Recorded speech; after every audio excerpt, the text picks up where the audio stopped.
Hello everyone, this is Mark Harrell, Senior Pastor of Forest Hills Baptist Church in Wilson, North Carolina. Thank you again for joining me. If you've been following our series in 1st and 2nd Peter, we're coming up to the section that we sort of preached on last Sunday, and part of it, an introduction of being subject to the authorities that are over us. This is sort of the conclusion that goes along with that part of the text. One of the things I found interesting when starting with 1 Peter 2:17, Peter tells the readers to honor everyone, love the brotherhood, fear God, honor the emperor.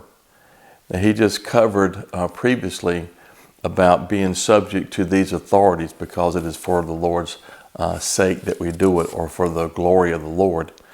So when we see these words in here, I think about honor and love and fear. What an interesting combination, all in one sentence.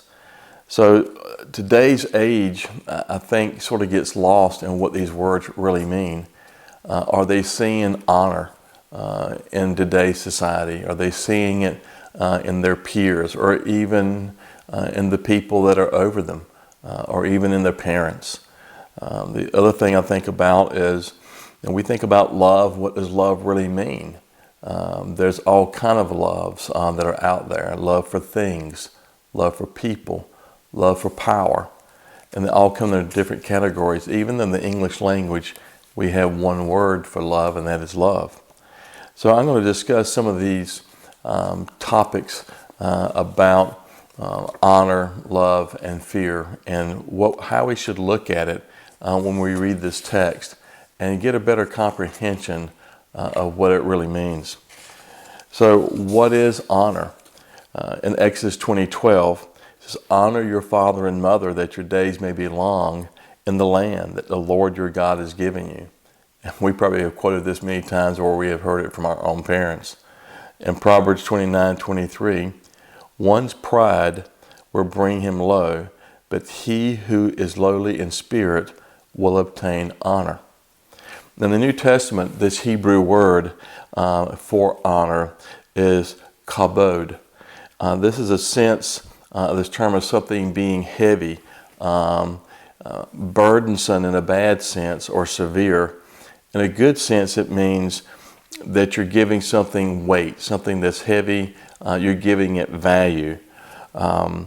And to make something weighty. So you can actually use this word in two different senses. Something being burdensome as in heavy, or something being of value and great value. In John 5:22 through 23, "For the Father judges no one, but has given all judgment to the Son, that all may honor the Son, just as they honor the Father. Whoever does not honor the Son does not honor the Father who sent him." Now, in the New Testament, of course, it's Greek, and we think about the Greek word for the use of honor, and it's taimahaho, and this means to prize something, or to fix a value upon something. Also, the implication when it's used is to revere something that you honor and value. The granting of honor to others is an essential experience in the believer's life. We're supposed to honor others and give them their due. The believer is to honor God, for he is the sovereign head of the universe, and his character is unsurpassed. So if any honor is to be given, it certainly is to be given to God. The believer is to honor those in position of earthly authority, as we talked about last week, such as governing authorities. We talked about Paul's scripture in Romans 13:1 through 7. Timothy talks about this in talking to masters, and parents in Exodus 20:12. As a participant in the church, the believer is also called to honor Jesus Christ, the head of the church, John 5:23.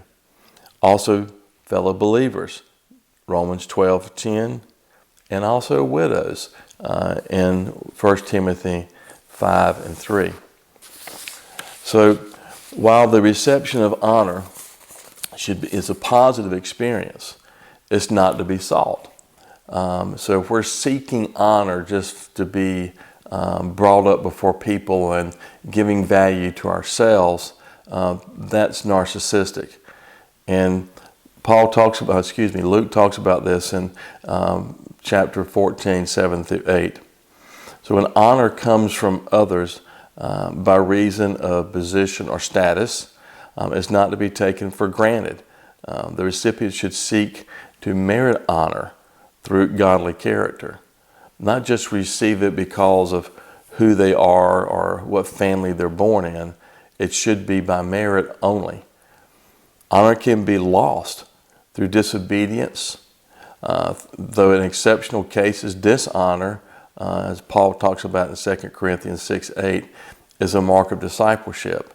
When he talks about dishonor, he's talking about people reporting bad things about Christians, that we're being dishonored by others because of our belief in Christ. So think about honor, and when he talks about honor the emperor and honor those above us. Now, the next subject was love. I know you're probably thinking, how am I going to describe this? Well, the Greeks did a very good job with it because they had 4 different words for love. The English language only uses 1. So these Greek words is storge, agape, phileo, and eros. Now, storge is used really in in the Christianity sense to mean family love, the bond among mothers and fathers, sons and daughters, sisters, brothers, that kind of thing. When you think about the bond that a family has, that kind of love they have for each other. Now, we're all familiar with the Greek term agape. Now, agape love is a love that is associated with charity, great affection, as unconditional love. And God is the supreme example of unconditional love. How he loved us even while yet we were sinners and while we're still his enemies. Phileo is defined as love between friends, a strong bond between people who share common values, interests, or activities. So it's a brotherly love, like a camaraderie kind of thing between people. Now, eros, certainly as his name sounds, in the word we get erotic, is defined as a romantic type of love. Now, this Greek word is actually not used anywhere in the New Testament, so you're not going to find that word there. So I would like to think for you to think about this next time when you think about when you say that you love something or love someone. What form of love are you trying to describe? So there was a man who was describing something in the coffee break room at work. And he starts off saying, she's a beauty. I would give anything for her. And I'm going to do everything I can for her and take good care of her. Well, they're probably thinking that he's talking about his wife. But he's actually talking about his boat. So, we actually see a lot of boat names, and it's usually feminine to use names, or for boats are usually female in nature. So we can imagine someone telling the story and describing their love for something, but actually it's an object.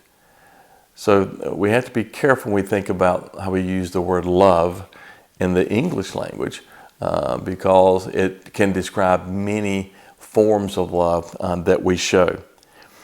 Now, we've gone from honor to love, and now what is fear? Fear is an interesting word as we think about how it's used in the text. It's used as in truly being fearful, scared of something, horrified by something. But it also describes Old Testament and New Testament that we are to fear God. And we've heard this numerous times. So let's see if we can get a better handle on the word fear. It says we are to fear God with a holy, reverential, all of sons, because we're sons and of course daughters of God, with that fear which is the beginning of wisdom. And we find this several places in the Old Testament. Psalms 111 and verse 10, Proverbs 1 and 7. So if we look at Proverbs 111, verse 10, it says, "The fear of the Lord is the beginning of wisdom. All those who practice it have a good understanding. His praise endures forever." And Proverbs 1:7, "The fear of the Lord is the beginning of knowledge. Fools despise wisdom and instruction." Now, we know that we're not to fear man more than God.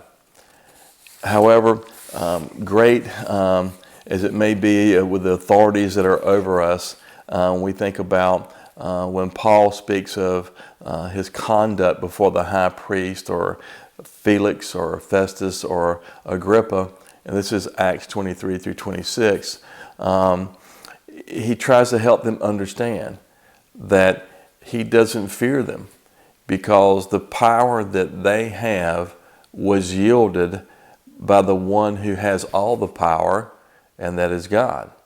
So why should he fear anyone that God has given power to when he fears only God? You know, growing up, I feared my father. Now, why was that? Did he abuse me? Did he beat me? Did he not take good care of me? Certainly not. Think of it this way.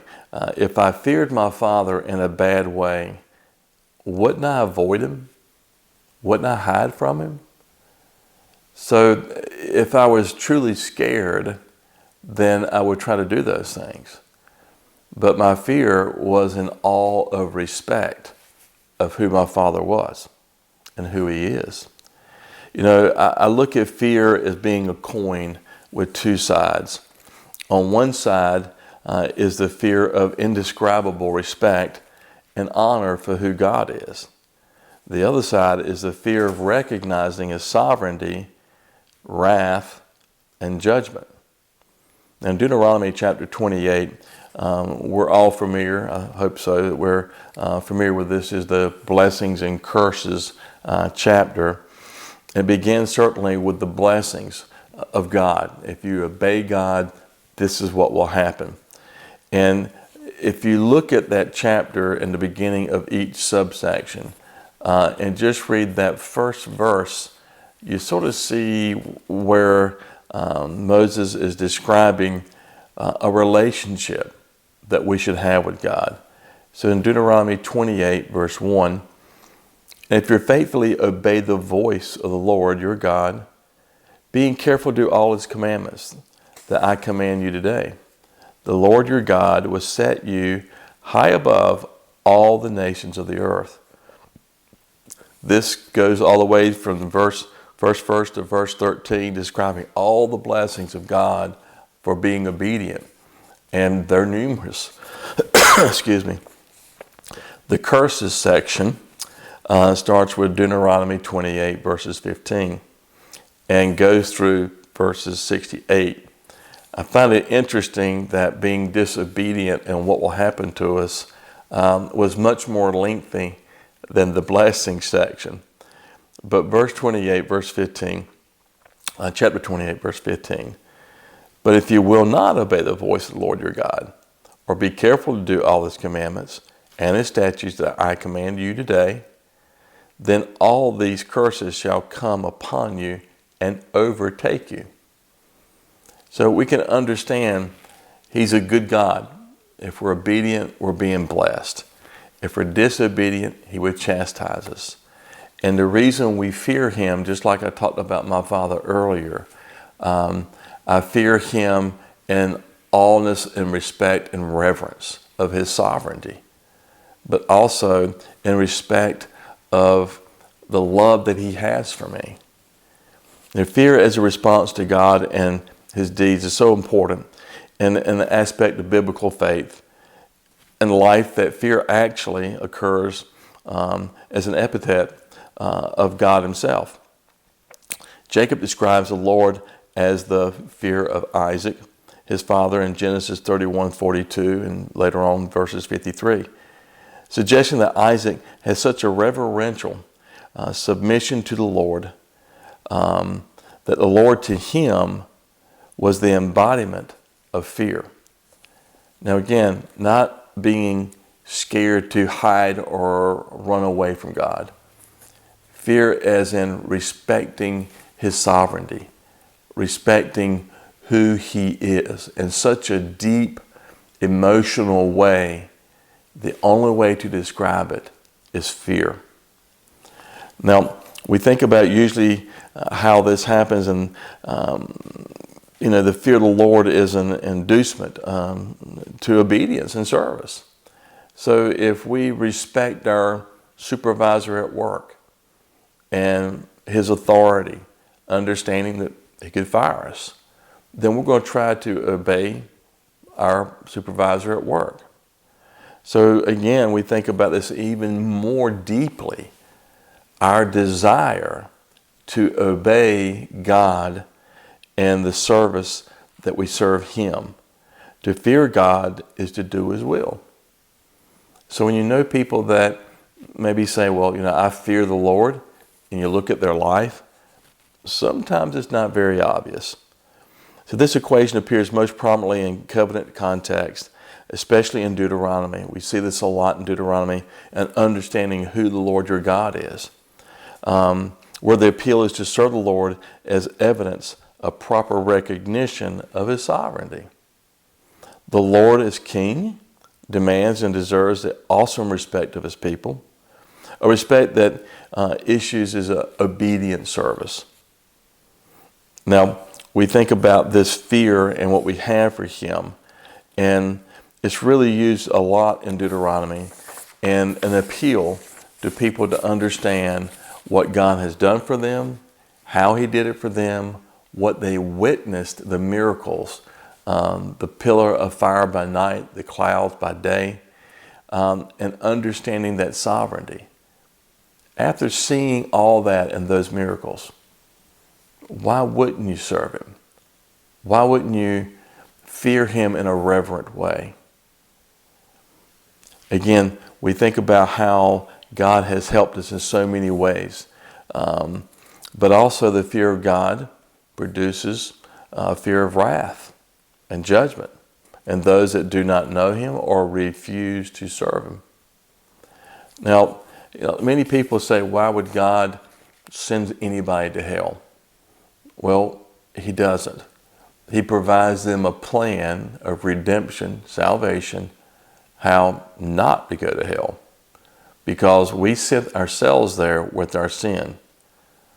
So there are two sides again to the fear of the Lord. That which produces awe, reverence, and obedience.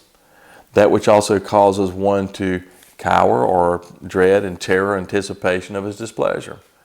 We do not want to displease our Father here on earth, and especially in heaven. So think about these words, honor, love, and fear. And as we discuss this coming Sunday about how this plays into being subject to those who have authority over us, Peter will further describe how this all relates to our submission to God. I hope again you would join us on Sunday. If not in person, we're having in-person worship. We're being safe. People are wearing their mask. They're distancing. So please, if you will, join us if you can. God bless you.